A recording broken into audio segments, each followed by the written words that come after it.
오늘은 성탄절입니다. 그래서 마지막 초에 불을 밝히고 예배를, 말씀을 시작하도록 하겠습니다.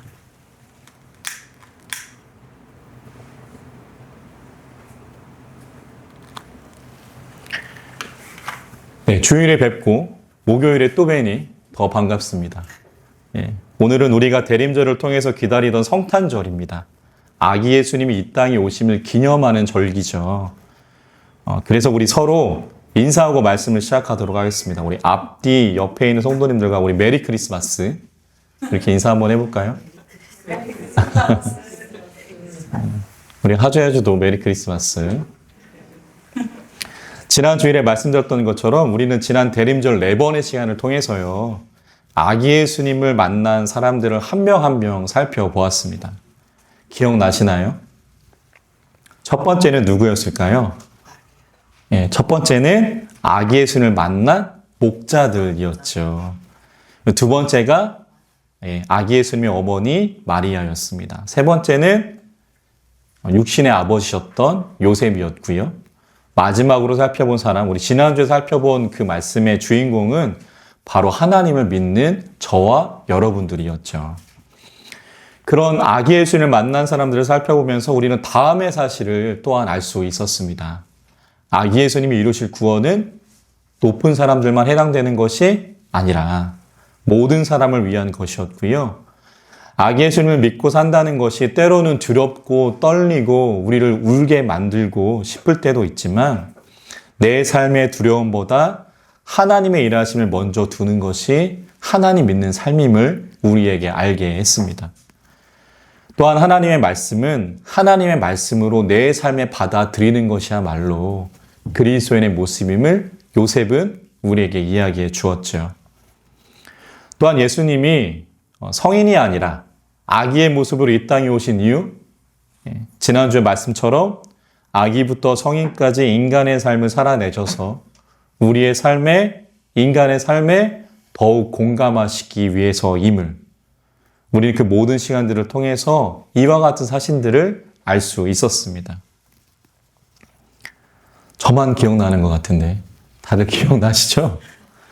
소망아기는 그 아기 예수님을 만났던 사람들이 보여준 그리스도인다운 모습을 잊지 않으시고 꼭 기억하시는 저와 성도님들 되실 수 있기를 주님의 이름으로 간절히 축원합니다.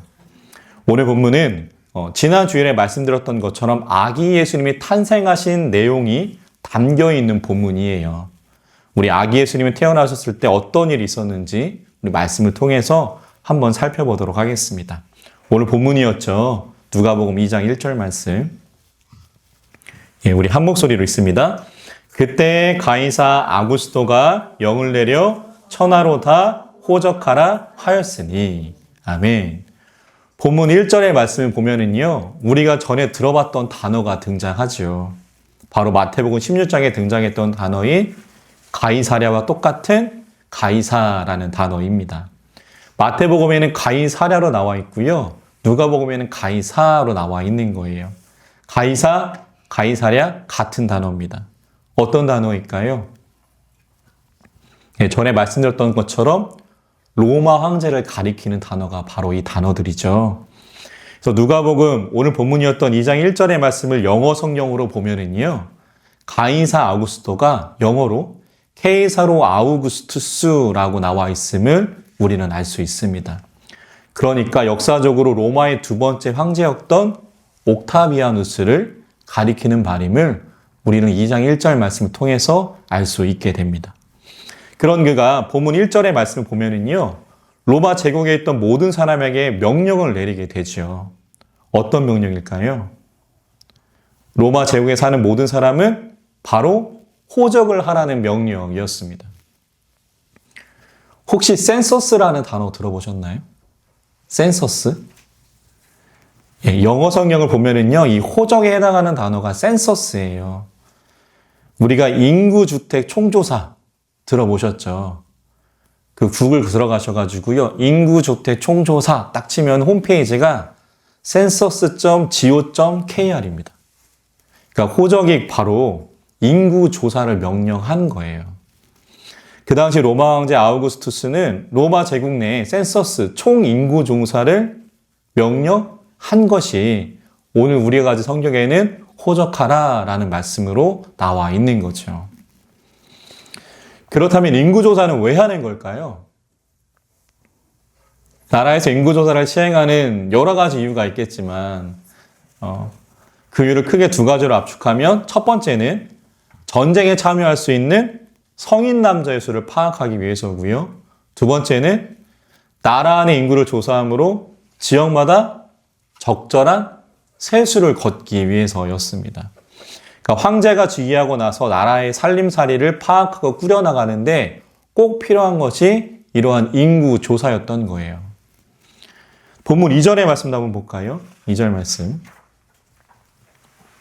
2절 있습니다. 이 호적은 구레뇨가 수리아 총독이 되었을 때에 처음 한 것이라. 아멘. 본문 이전의 말씀을 보면은요, 우리는 다음의 사실을 알 수 있습니다. 어떤 거냐? 1절에서 아우구스투스가 호적하라 했던 명령이 이스라엘 땅에 내려진 첫 번째 인구조사는 아니었다라는 겁니다. 그 전에 황제의 대리자로서, 로마 황제의 대리자로서 이스라엘 땅을 다스렸던 수리아 총독이 먼저 인구조사를 했던 적이 있음을 2절의 말씀을 통해 우리는 알 수 있습니다. 이 사람은 역사적으로 보면은요, 푸블리우스 사우루스 구레니우스라는 사람이고요. 총 2번에 걸쳐서 예수님 태어나시기 전에 2번에 걸쳐서 인구조사를 했음을 로마의 역사에서 우리는 확인할 수 있습니다. 그래서 로마 황제도 전에 수리아 총독이 명령했던 것처럼 이번에 또 인구조사를 시행하는 거예요. 로마의 모든 백성이 동참해야 했고요. 아기 예수님의 어머니 마리아였던 마리아와 요셉도 이스라엘 속국, 로마의 속국인 이스라엘에 살았기 때문에 예외는 아니었죠. 그래서 어떻게 하느냐? 호적하러 올라갑니다. 본문 3절. 본문 3절 있습니다. 모든 사람이 호적하러 각각 고향으로 돌아가매. 아멘. 3절 말씀을 통해서 우리는 그 당시 호적하러 어디로 가야 함을 알 수 있죠? 고향으로 가야 한다는 걸 알 수 있습니다. 그러니까 우리가 지금 여기 산다고 해서 여기다 호적을 하는 게 아니라 그 당시 호적은 고향으로 가서 하는 거예요. 그래서 우리가 지난주에 살펴본 것처럼 본문 4절과 5절의 말씀이 이어지게 되는 겁니다. 우리 4절, 5절 읽도록 하겠습니다. 요셉도 다윗의 집 족속이므로 갈릴리 나사렛 동네에서 유대를 향하여 베들레헴이라는 다윗의 동네로 그 약혼한 마리아와 함께 호적하러 올라가니 마리아가 이미 잉태하였더라. 아멘. 본문 4절의 말씀처럼요. 마리아와 요셉도 호적하러 총 인구조사에 동참하기 위해 자신들의 고향이었던 베들레헴으로 가게 됩니다. 요셉의 본적이 베들레헴이었던 거예요. 그래서 지난주 우리가 살펴봤던 말씀이죠. 이 일이 없었다면 예수님은 베들레헴이 아니라 요셉과 마리아가 살던 갈릴리 나사렛에서 태어나셨어야 했는데 바로 이 일로 말미암아 예수님은 베들레헴에서 태어나게 되시는 겁니다. 그래서 이 모습을 통해 우리가 지난 주일에 또 살펴봤던 미가서 5장 2절에 예언된 메시아가 어디에 태어난다고요? 베들레헴에 태어난다라는 그 말씀이 이루어짐을 우리는 또한 보게 되는 거죠. 근데 문제는 본문 5절의 말씀처럼 요셉과 마리아가 호적하러 베들레헴에 갈 때 마리아는 이미 아기 예수님을 뱃속에 품고 있었다는 겁니다. 출산이 곧 가까워졌던 것 같아요. 본문 6절 말씀 볼까요? 본문 6절 있습니다. 거기 있을 때에 해산할 날이 차서. 아멘.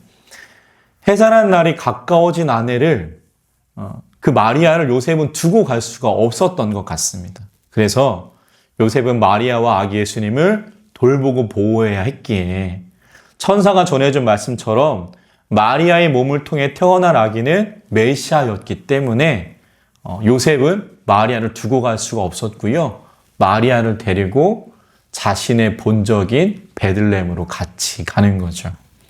그런데 그 거리가 만만치 않습니다. 갈릴리에서 베들레헴까지요, 직선 거리가 150km예요. 근데 중간에 뭐가 있죠? 우리가 예수님 공생의 시간에 살펴보는 것처럼 갈릴리와 베들레헴 사이의 중간에 사마리아 땅이 있습니다. 그러니까 직선 거리가 150km인데 유대인들은 사마리아 땅을 밟지 않았기 때문에 우회해야 했고요. 우회한다면 갈릴리 나사렛에서 베들레헴까지 약 230km의 거리를 요셉과 마리아는 그렇게 이동해야 했던 거죠. 대략 하루에 30km씩 걷는다고 해도 일주일이 넘는 시간이 걸리는 거리입니다. 그래서 아기 예수님은 베들레헴에서 태어나게 되시는 거죠. 본문 7절, 오늘 본문 마지막이었죠? 7절 말씀 읽도록 하겠습니다.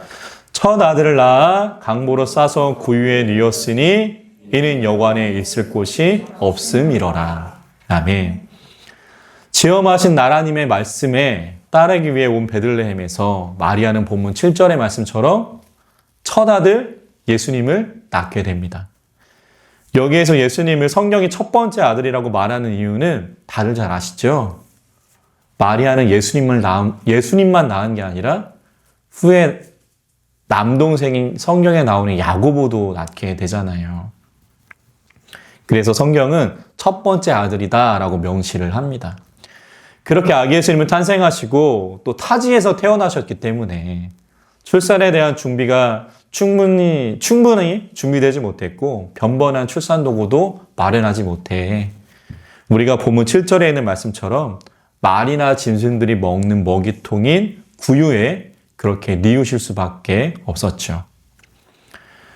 사랑하는 성도 여러분, 예수님이 이렇게 이 모습으로 이 땅에 오셨습니다.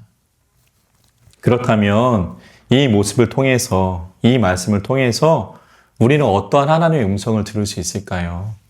소망하기를 이 말씀이 성탄절을 맞이한 우리의 심령 가운데 온전히 남아있기를 주님의 이름으로 간절히 축원합니다. 오늘 말씀을 보면은요, 아기 예수님은 조용히 오셨어요. 이 세상을 구원할 성자 하나님이자 메시아의 모습에는 매우 걸맞지 않게 엄청 조용하게 오셨습니다.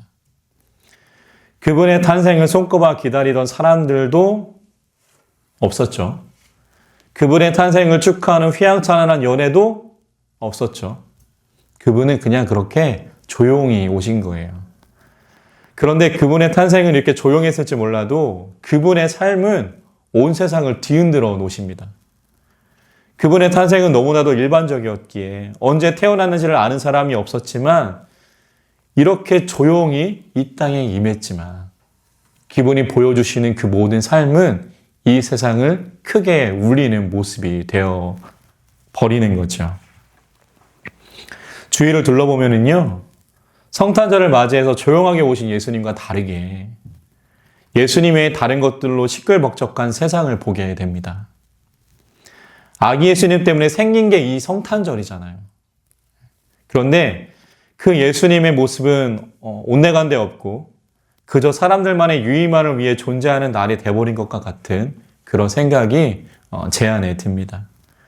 그래서 예수님이 오신 조용한 모습과 다르게 이 성탄절이 어떻게 보면 시끄러워져 버린 것은 아닌지 말씀을 준비하면서 그런 생각을 해보았습니다.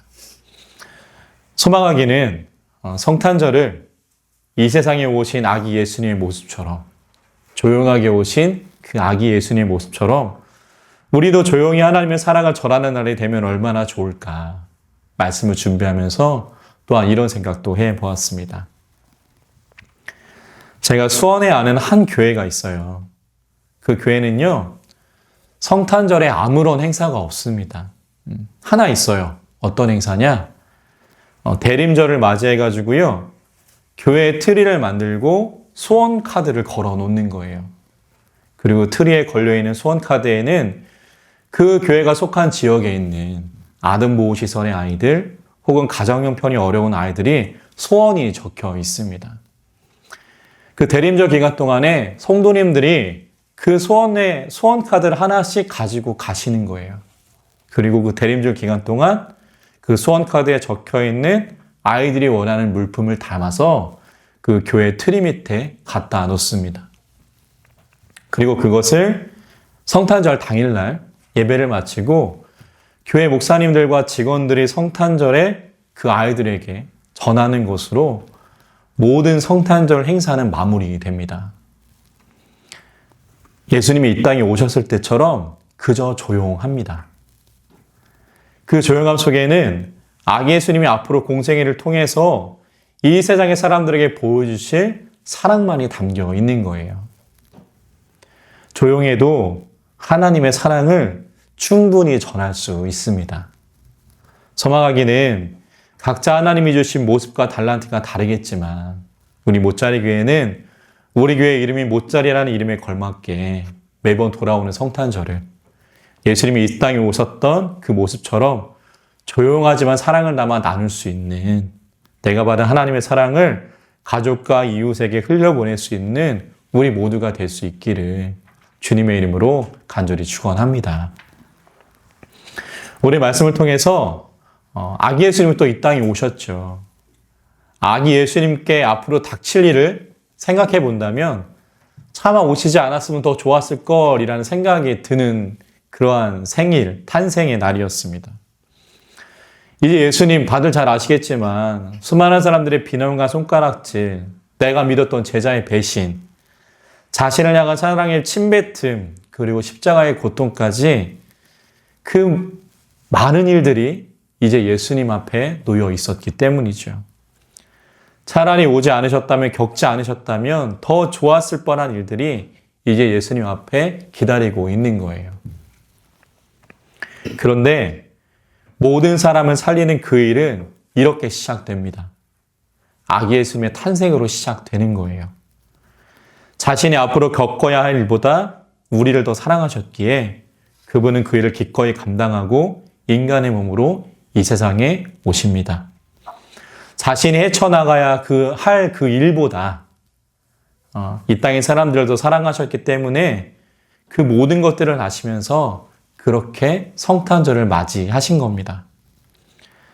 사랑하는 성도 여러분, 혹시 잊으셨나 모르겠지만 하나님의 사랑이, 그 인간을 향한 사랑이, 우리를 향한 사랑이 성탄절을 보내는 지금도 우리를 감싸고 있습니다. 그 하나님의 사랑을 기억하시는, 그 하나님의 사랑을 잊지 않으시는 아기 예수님의 탄생을, 예수 그리스도의 사랑을 성탄절을 맞아 더 깊이 묵상하시고 간직하실 수 있는 우리 모두가 될 수 있기를 주님의 이름으로 간절히 축원합니다. 오늘 말씀을 정리해 보겠습니다. 오늘은 아기 예수님이 태어나신 날을 기념하는 성탄절이죠. 2000년 전 아기 예수님이 조용히 이 땅에 오셨습니다. 오늘 말씀에서 천하로 오적하라고 명령했던 가이사 아구스도, 생각해보면 왕족이었던 그 가이사 아구스도의 탄생보다도 비교할 수 없을 만큼 조용한 탄생이었지만 예수님의 탄생은 이렇게 조용한 모습이지만 사랑을 가득 담아 오셨습니다. 예수님은 앞으로 자신에게 닥친 일들을 모두 아시면서도 사랑으로 상세하시며 이 땅에 오십니다. 앞으로 겪으실 일들을 생각한다면 그분의 오심을 막고 싶은 마음이지만 그분이 이 땅의 모든 사람을 사랑하셔서 그 모든 것들을 무릅쓰고 오십니다.